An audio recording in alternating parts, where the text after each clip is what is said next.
The House of Mystery presents Inside Writing, the radio show where authors discuss their writing process in all genres. Welcome back into the House of Mystery. I'm Al Warren, and of course, Mr. Michael Butterfield. Hi, Al. Is joining us. Well, yeah, hey, how you doing?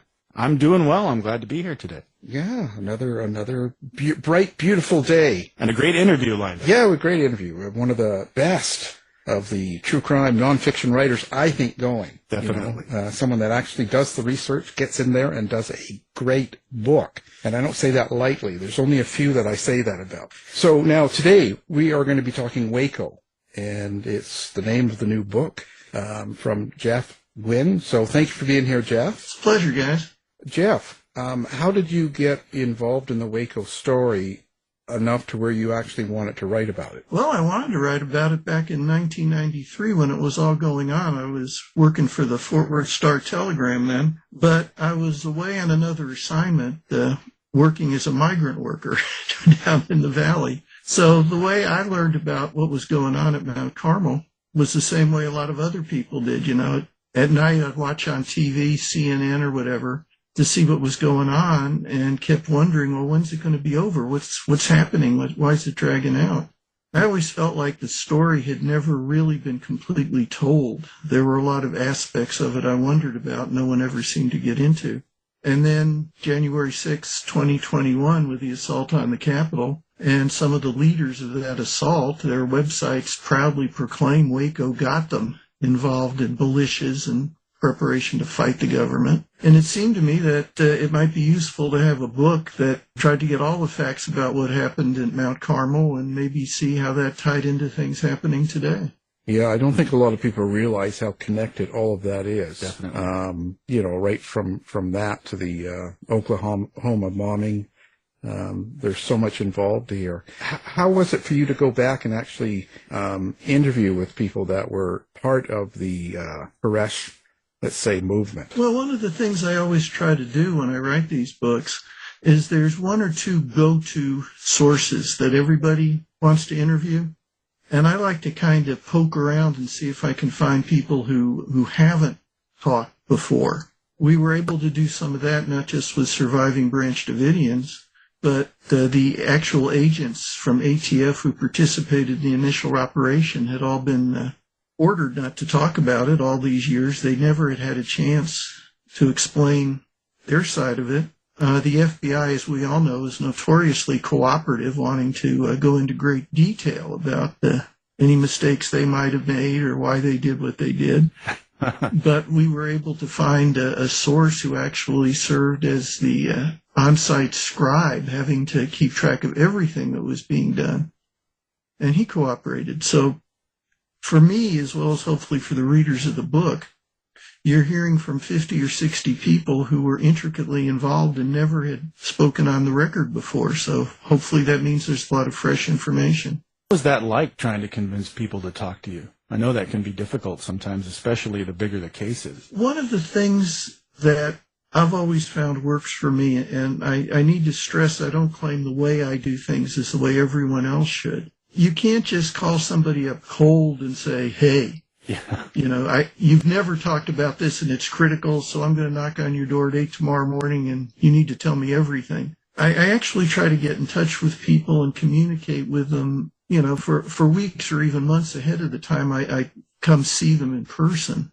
And I always try to take the tact of not saying, tell me everything, but can you help me understand what happened? Most people like to explain, and whether it's an ATF agent or an FBI scribe or a surviving Branch Davidian, if they think someone's willing to listen to their version of what happened, they'll talk.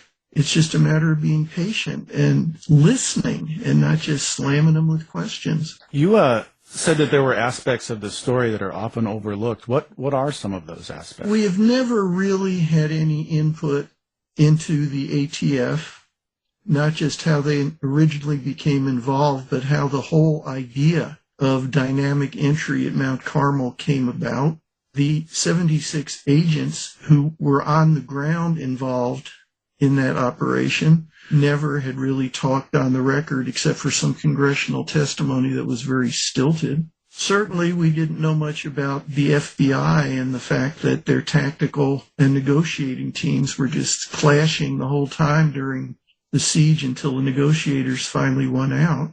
And nobody, to my knowledge, ever really looked at the background of the Branch Davidians. Where did they sort of get started? How did they evolve into what they were, and how did they get to Waco? It was almost as though David Koresh, Mount Carmel, were just there full-blown. And if we don't understand where they came from and how they came to believe what they did, then how can we understand what they did? Now, for the listeners who may not be familiar, would you mind explaining a little bit about who David Koresh was and what happened that day and why? In February of 1993, agents from ATF, Alcohol, Tobacco, and Firearms, executed what they called the dynamic entry at Mount Carmel, which was the huge sort of hulking home of some 120 Branch Davidians just outside Waco, Texas. The Branch Davidians were an offshoot originally from Seventh-day Adventists. They were led by a man whose birth name was Vernon Wayne Howell, and he had changed his name to David Koresh. They believed he was a prophet, the Lamb from the book of Revelation in the Bible, who was going to first explain to the world what the seven seals on the great book of heaven that's described in the book of Revelation meant, and then lead his followers in a battle against the forces of Babylon, the United States government, to fit what in Revelation is promised as the final battle when Jesus Christ finally returns and the kingdom of God is proclaimed in the world. The ATF knew nothing of that and didn't care. All they cared about was that the Branch Davidians at Mount Carmel had a great number of illegal automatic weapons that had not been registered nor taxes paid on them. And because these gun laws were being broken, because ATF had been told by former Branch Davidians that the group at Mount Carmel was preparing to initiate a fight against the government, might even involve them taking their automatic weapons and going down into Waco and shooting a bunch of innocent civilians. ATF acted at the request of the county sheriff. They planned an operation that did not work. It was a disaster on that day and grew into a worse one with an FBI siege, until finally, after 51 days, the FBI inserted great quantities of flammable gas. A fire did break out. Most of the Branch Davidians in Mount Carmel were burned to death. Only 9 escaped. And ever since, Mount Carmel has been seen as an example of government overreach and, to many, proof that the government plots to try to destroy, if necessary, Christian gun-owning citizens. So the mythology has been in place for 30 years. Now, you said that the plan didn't work, and I think from reading from the book and history itself, it's obviously clear that they lost the element of surprise, which was what the whole mission was based on, I guess. And after reading your book, I'm not surprised that it didn't work, because apparently everybody in town was hearing about it. The reporters had been informed about something happening. The ATF was booking ambulances and things. And I'm really curious, what do you think would have happened if they did have the element of surprise? There were 2 mistakes that ATF made right away. The first was that they never bothered trying to find out what this religious group believed inside Mount Carmel. They thought that was unimportant. The only thing that mattered was they had illegal guns. They had no idea that these people in Mount Carmel were not only waiting but hoping for some kind of federal assault, and they would be ready to fight. The second mistake ATF made was taking the word of disgruntled former Branch Davidians who hadn't even been at Mount Carmel for over a year, that all the guns were kept in a locked storage room inside the compound, and David Koresh would have to give an order for people to go to the room, get the guns out, pass out ammunition, set up, be ready to fight. The element of surprise they thought would be necessary because they could break into Mount Carmel, 76 agents on the morning of February 28th, and get between the Branch Davidians and their guns, just negate that whole threat right there. When in fact in the last year, Koresh had not only passed out guns to all the adult Branch Davidians, but had trained them in their use. So there wasn't going to be any sort of gap between the Branch Davidians seeing ATF coming and being able to fight them. So if surprise hadn't been lost, ATF would have gotten there. They probably would have gotten through the front door, but there still would have been the firefight that ATF was certain could not happen, because you've got a sprawling sort of complex, this building, people on several floors all racing to get their guns, automatic weapons, powerful weapons. There would have been one hell of a fight with lots of casualties, and due to the lack of surprise, that's still what happened, only with ATF not even being able to get into the building in the first place. There's a lot of different documentaries and shows that have been put out about this case, and it seems like a lot of the focus is on who did the first shot, and making it that's important. What's your comment on that? There's controversy about the first shot. There always will be. I've talked to I've talked to surviving former Branch Davidians, all of whom are convinced ATF came out of cattle cars right in front of their front door and started shooting. They have no doubt about this. The ATF agents on the ground are equally adamant. The minute the cattle trucks pulled up, basically fire started coming down at them from all the different rooms and floors of Mount Carmel. We'll never know for certain, but what would sway me is I tried to find some objective, non-involved observers and members of the Waco media who'd been also tipped to what was going to happen, were surrounding the property and were actually watching as this played out. In particular, 3 staffers from the Waco daily newspaper were right across the road from the front of the compound and saw it all. And each of them says separately that there is no question the firing started from inside the compound out at the ATF agents. They're all absolutely certain of this. And to me, that kind of sways what I think probably happened, though we'll never know for certain. And the whole idea that David Koresh was a prophet, this played into his prophecies, right? And I'm curious if you could tell us a little bit about Cyrus Teed, where those connections may have originated from. This is my 25th book. And if you're doing your job as a researcher, as you guys both know, even if you're writing about some well-known event or individual, there's always going to be some new information. But I never, ever expected to find what I did in working on this book. It absolutely staggered me. We have documentation. We have the actual proof that David Koresh plagiarized all his major prophecies and even his name from the work of an earlier American self-styled prophet, a guy named Cyrus Teed, who got with his followers outside Fort Myers, Florida, almost a century earlier. Cyrus Teed proclaimed himself Koresh, that angels had revealed to him. He was the new incarnation of King Cyrus from the Old Testament. Cyrus in Hebrew is pronounced Koresh. That he was the Lamb of the book of Revelation, that he was going to open the 7 seals, and he was going to lead his followers against Babylon. Everything that David Koresh said just about a century later. Not one original thing in it. I went down to Florida to track all Cyrus Teed's original prophecies and writing, was able to track that back to a woman named Lois Roden, who led the Branch Davidians before Vernon Wayne Howe, soon to become David Koresh, even joined. She basically trained him. He was her spiritual heir.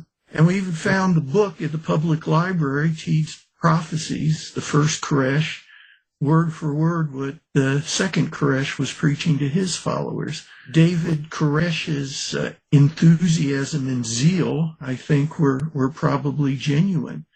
But his prophecies were secondhand, and there's proof of that. That's pretty fascinating, and you're right. I have to admit, when I was reading the book, I was blown away by that. I mean, most people don't have any idea about that, and they won't really unless they read your book, because I've never seen or heard about that anywhere else. Well, one of the things that I always try to tell people who say, now, are you sure you're right? I have extensive chapter notes throughout my books. Anything that's in there, including the Cyrus Teed information, I will always specify where I'm drawing this from, whether it's archival documents, whether it's old books, whether it's individual interviews. And people can check this for themselves. They don't have to take my word for it. I was literally blown away. I kept thinking, I'm missing something. This can't be true. And yet you follow the trail, and I think the book lays it out pretty completely. There it is. It's convinced biblical scholars who had studied the Branch Davidians for years and years. And, I gave them the material to look at, and we have their conclusions in the book. The only people who refuse to believe it are the surviving Branch Davidians, and I'm not surprised at that. They've spent 30 years with their belief in Koresh as the original lamb and his prophecies. That sustained them all these years, and here comes somebody saying, maybe you need to look at this. They don't want to look, and who can blame them? I don't know about all of them, but some of his survivors are still waiting for him to return. Yeah. If that's right. 'Cause of all the surviving Branch Davidians I talked to, and there's fewer and fewer of them by the year, they're getting up there. Every one of the survivors I talked to still believes that David Koresh was the Lamb of Revelation, that everything that happened at Waco at Mount Carmel is what was ordained in the book of Revelation, and that David Koresh is going to come back as the Lamb, as Revelation promises, gather up his surviving followers, and this time lead them to victory against Babylon. It's their unshakable faith. They wouldn't care what kind of proof you showed them that it might be otherwise. This story has really been the center of a lot of conspiracy and misinformation and craziness out there. I guess even Alex Jones is involved in the case. Oh, Lord, yes. And so, but there's a huge draw for this right now. This society right now seems to feed off of this, and they're almost as dedicated to let's say Alex Jones as someone is to the Bible. I don't understand it. Explain what kind of impact Alex Jones has had on the case. Well, talk about Alex Jones. We actually need to jump a few years ahead of him getting involved. From the time that the siege surrounded Mount Carmel, there were already individuals and groups who were claiming that this was some kind of government conspiracy. ATF and FBI following orders from some dark corner of the government to wipe out innocent gun-owning Christian American citizens. I have a picture in my book of a guy named Timothy McVeigh sitting on the hood of his truck outside Mount Carmel during the siege, peddling anti-government T-shirts and bumper stickers. And 2 years to the day after Mount Carmel burned, McVeigh blew up a federal building in Oklahoma City, and after he was captured, claimed it was in retaliation for Waco, putting back in the government's face what they did to us. Conspiracists, but even more so, people who gain influence, fame, and money from describing conspiracies have flocked to this whole idea ever since. A few years after the Waco tragedy, and believe me, it was a tragedy. It wasn't a conspiracy. It was terrible decisions made by lead agents for ATF and FBI. But that's not a conspiracy. That's individual incompetence. They were having a memorial service on the Mount Carmel grounds. The service was being led by a surviving Branch Davidian named Clive Doyle. And a burly guy from Austin who had been doing little podcasts out of his garage grabbed the microphone, identified himself as Alex Jones, and started railing to the crowd all about the government and how this terrible thing had been done, and that if there's ever another Waco, if he can get there first. And basically Jones built his conspiracy empire on what happened, or what he alleged happened at Waco. He's not the only one. armed militias in America. Again, the statistics are all in the book, and readers can check for themselves the source of these things. But suddenly, hundreds of militias sort of hopped up like poisonous mushrooms around the country. And if you look at the websites of those that have survived, they all got started because we can't risk another Waco. We have to be armed and ready. If we look at the people who are currently being sentenced to jail for their actions January 6, 2021, assault on the Capitol, almost all these people claim that Waco was their incentive to start getting interested in anti-government, which, of course, the Trump MAGA movement just took full advantage of. And finally, just a couple of weeks ago, we had this young National Guardsman, Teixeira, who was taking secret documents and posting them online. And when he was caught, they looked at some of his writings on the web.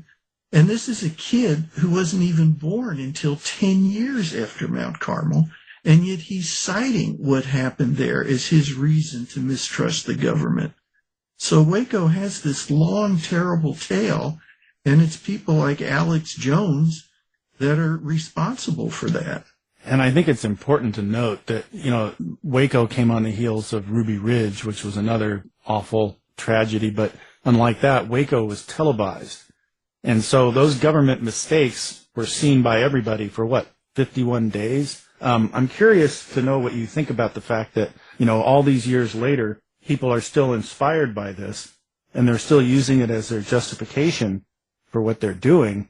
But at the same time, the government has tried to learn from their mistakes in that event. What do you think about that? You're right about all this. You guys are probably a lot younger than me. I remember watching it on TV, and you get mesmerized by it. CNN was really the first 24/7 cable news network at the time. But for the first time, Americans were able to be watching a tragedy unfold 24/7, and it dragged out until the final fatal fire. The thing that always gets overlooked, I am not an apologist for the mistakes that ATF and FBI made. Those are thoroughly documented. The individuals who made those mistakes, that ended their careers essentially, and it should have. But it's also true that if we look at this one immutable fact, 30 years ago, ATF and FBI blundered, they overreached, and people died who did not need to die, and that is awful. But it's been 30 years, and in those 3 decades, occasionally, there have been sieges, ATF, FBI, on anti-government groups or religious groups. It's never happened again.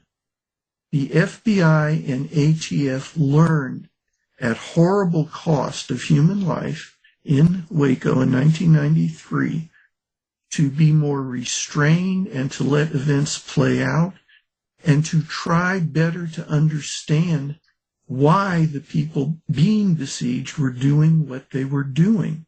If now we have people screaming, oh, we've got to protect ourselves from the government, they may come at us like they did at those poor innocent people in Waco. Hey, it's been 30 years. It hasn't happened. Pay attention to the facts and not the hyperbole. When you wrote this book, at the end of it, how do you think it changed you yourself? Well, writing the book scared the crap out of me, to tell you the truth. I've written previous books about demagogues, usually in some sense religious demagogues. I've written about Charlie Manson. I've written about Jim Jones. David Koresh and the Branch Davidians are so different. They're usually lumped together, and yet they're not the same thing at all. Charlie Manson was just a ex-pimp con artist who persuaded some drug-addled kids to commit a couple horrible crimes that got a lot of publicity. And then Charlie was a showman and sold himself in all the years afterward. Jim Jones and People's Temple was really about cultural change, not religion. Equality of race, equality of gender. And until drugs and hubris twisted Jones into a monster, he and his followers actually accomplished some good things.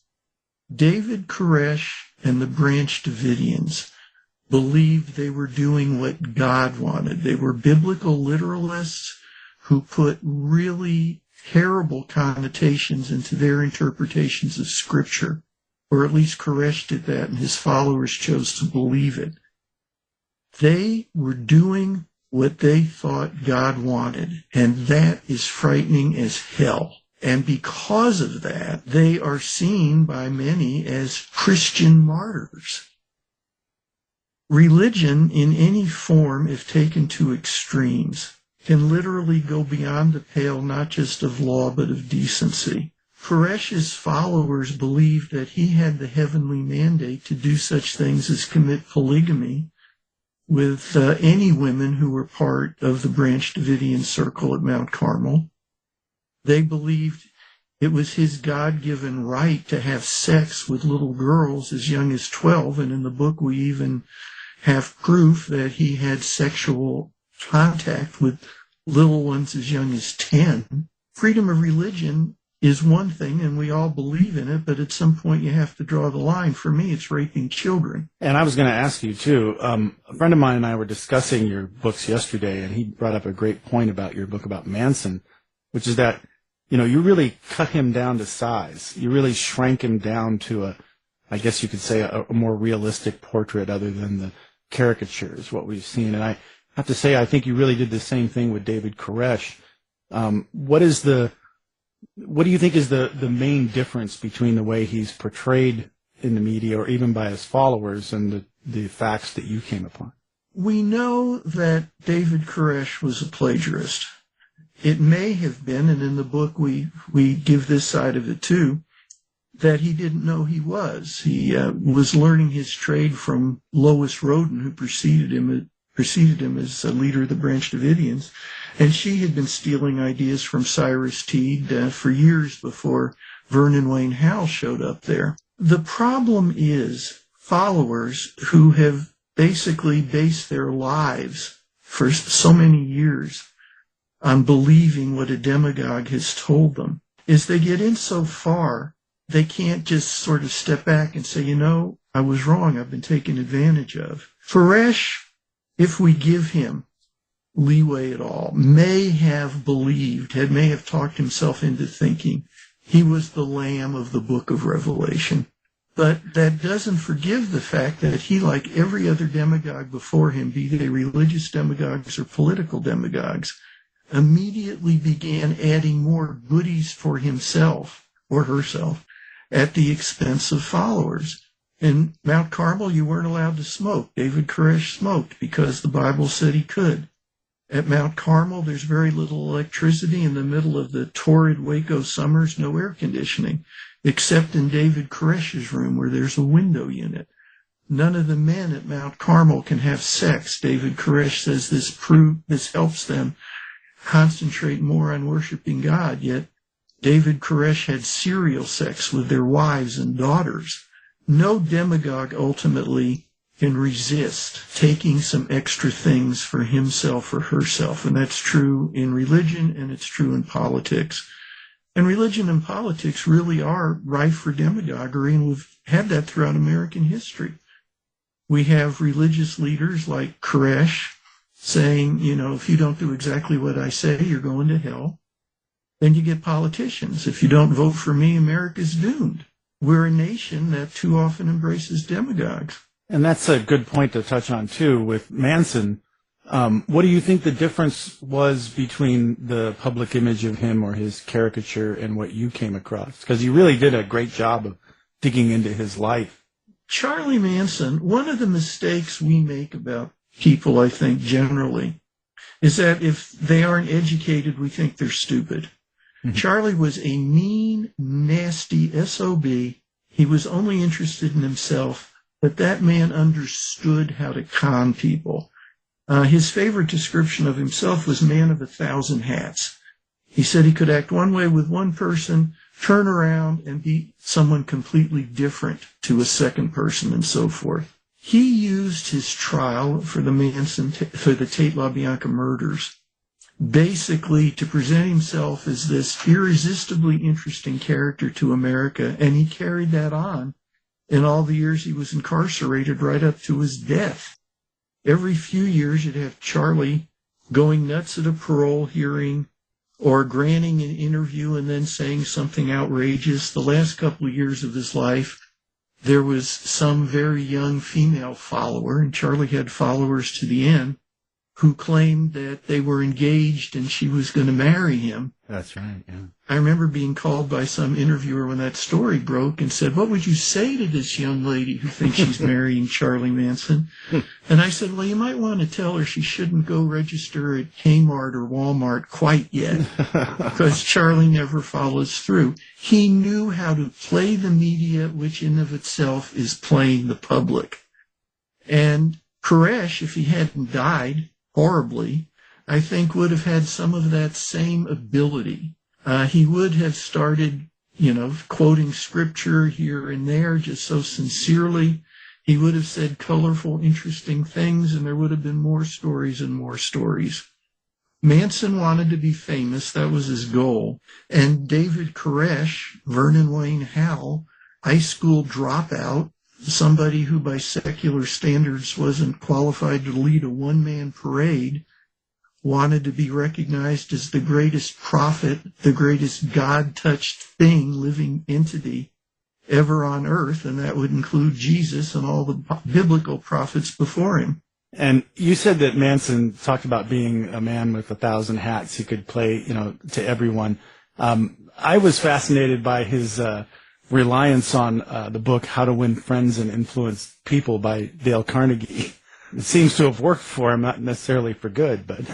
Well, you talk about times I've been surprised during my interviews. Charlie had a prison mate from his days in the California Hooskow named Phil Kaufman. And Kaufman, after he got out of prison with Manson, went on to become sort of a world-famous equipment manager for rock and roll acts, from Emmylou Harris to the Rolling Stones to Graham Parsons. And I caught up with Phil Kaufman in Nashville. He was in his early 80s. He was riding one of the biggest, loudest Harley Davidsons I'd ever seen in my life. We sat down, and I said to Phil, one thing I can't figure out, I've been talking to former Manson followers, and they all claim he had this mystic powers. He could read minds. He knew what they were thinking before they even knew they were thinking it. I mean, did you ever see anything like that? And Kaufman laughed so hard he cried and said, "I've been waiting all these goddamn years for somebody to ask that question." Because he's with Manson in prison. And when Manson's in prison, he got hold of How to Win Friends and Influence People, the book by Dale Carnegie. And Kaufman said, "Look at chapter 9. Go in there. Look at chapter 9. And I did. And the chapter is all about let the other fellow think your idea is his own. And I went back and I called up the, surviving former members of the Manson family. "Did you ever hear Charlie say this, or this?" And they're going, "That's it, exactly. That's every word. How did you know that?" David Koresh plagiarized from Cyrus Teague. Charlie Manson copped from Dale Carnegie. That's just an amazing backstory there. And I think it's important to note, too, that, Manson's ability to influence people and, you said he wanted to be famous. He definitely was somewhat successful at that in his early days in the Bay Area and California, and especially in Hollywood, where he was, running with the Brian Wilson from the Beach Boys. And there's a story in Michael Caine's, the actor Michael Caine's memoir, where he talks about Cass Elliot from the Mamas and the Papas introducing him to Charles Manson at a party where a couple of the victims from the Manson murders were there. Can you talk a little bit about that, and is there any truth to that? Or It's true. Manson knew how to ingratiate himself with certain people. We think of him, of course, as sort of this horrible drug-addicted monster, but for a long time he was just another wannabe rock star. And he thought that if he could only make the acquaintance of the right people down in Los Angeles, he'd get a record deal and be bigger than the Beatles. Now, it is true that he fell in with Dennis Wilson of the Beach Boys, and he even made some tapes of his songs at Brian Wilson's house in Bel Air, California. Phil Kaufman was part of those sessions, and he lent me the tapes from that night. Oh, wow. I don't claim to be a great music critic, but I did have two sons, they're grown now, who played in 7th grade high school rock bands and would rehearse in my garage. And I can tell you this after listening to Charlie Manson's music, that those 7th graders would not have let him in the band. He was that awful. There was never any chance he would get a record deal, but he was so fascinating in person that Dennis Wilson, Cass Elliot, and John Phillips of the Mamas and the Papas, Neil Young, they all hung out with him. Neil Young even recommended him to his record label producer, though nothing came of that. And I think Neil probably doesn't like to talk about it too much in all these years since. Well, and I think it's important to note, too, that the circles he was running in, he apparently had come into contact with some of these victims, and that leads to theories about conspiracies and ulterior motives. I'm curious to ask you what you think of the premise of the book Chaos, about Manson, the CIA, and MK Ultra, and all those theories about the victims being involved in drug deals with him, and people claiming that they had lunch with Abigail Folger and Manson and things like that. Yeah. Heard it all. I first want to say that I never consider any of my nonfiction books to be absolutely definitive. No one's ever going to get everything. I mean, there are certainly things that I didn't think about that I could have explored when I was trying to research it and would have missed. That's always possible. On the other hand, I will tell you, I've been doing this for a long time, and anything that I put in my books, I absolutely document. I don't have unnamed sources. I don't report rumor. If I discuss a rumor and I can't find any substantiation of it, I put that in the book too. It is possible. Charlie Manson was a CIA agent. Charlie Manson was this. Charlie Manson was that. All I can do is tell you I spent 3 years of my life, and I tracked down people from every part of Charles Manson's life and never found a hint of it. Conspiracy theories are wonderful in that they're like cotton candy.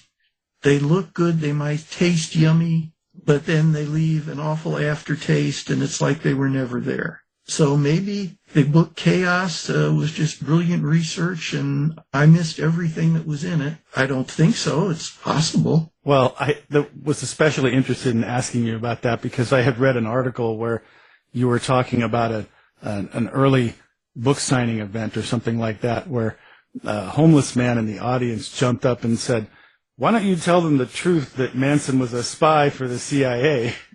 How did you respond to that? Yeah, and that was live on C-SPAN Book Talk, by the way.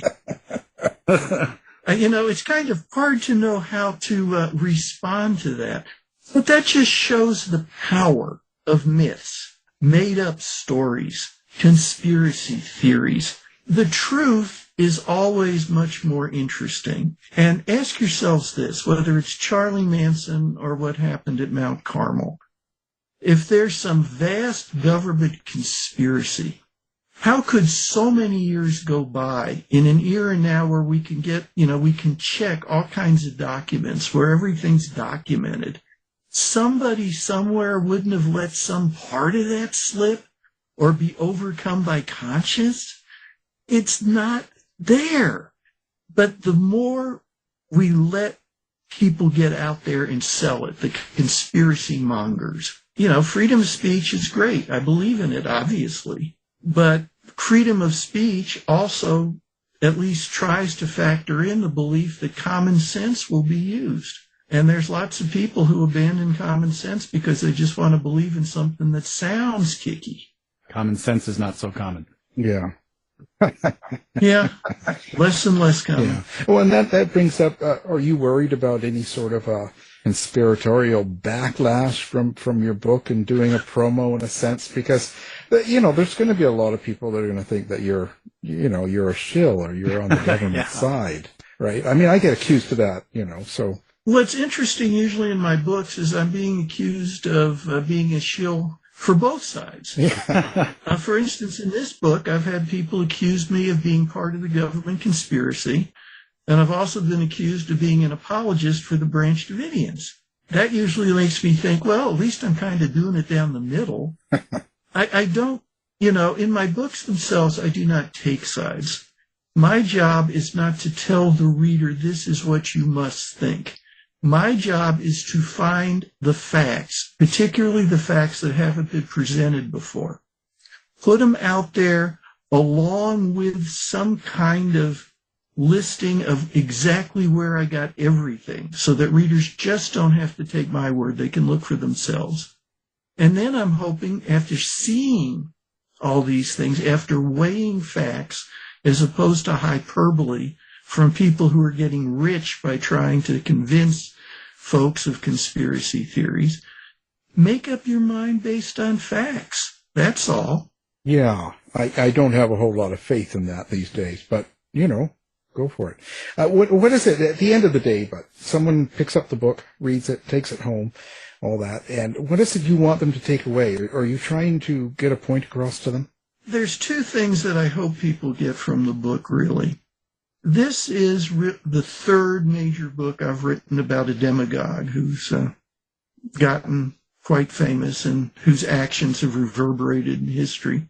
And I'm hoping people might start to see some similarities, that maybe some warning signs that someone would be a demagogue. It might be dangerous to listen to this person. Manson, Jim Jones, Koresh, they all had in common that the first thing they do is declare there's this awful situation and I'm the only person that can save you from it. That's what demagogues say in religion or politics. And then from there, another warning sign is they try to isolate their followers. Don't hear any opinions other than mine or people who agree with me. Everybody else is the enemy. So there's that look into how demagogues operate. The second thing is, and again, we realize this, all three of us, that there always are going to be people who don't care about facts. Well, this part of American history makes me uncomfortable, so we're going to get rid of all books that even refer to it. Or, well, I wish this hadn't happened, so it didn't happen. As much as possible for as many people as possible, history is there to teach us. Sometimes the lessons are painful, but how can we stop all the problems we've got now that have grown out of things that happened earlier, like the militia movements and the violence in America that come out of what happened in Waco 30 years ago? We can't fix things happening now if we don't understand and learn from things that happened earlier that precipitated today's issues. These are all big things. I mean, I hope in one way when people read my books, they just enjoy the books. They like the writing.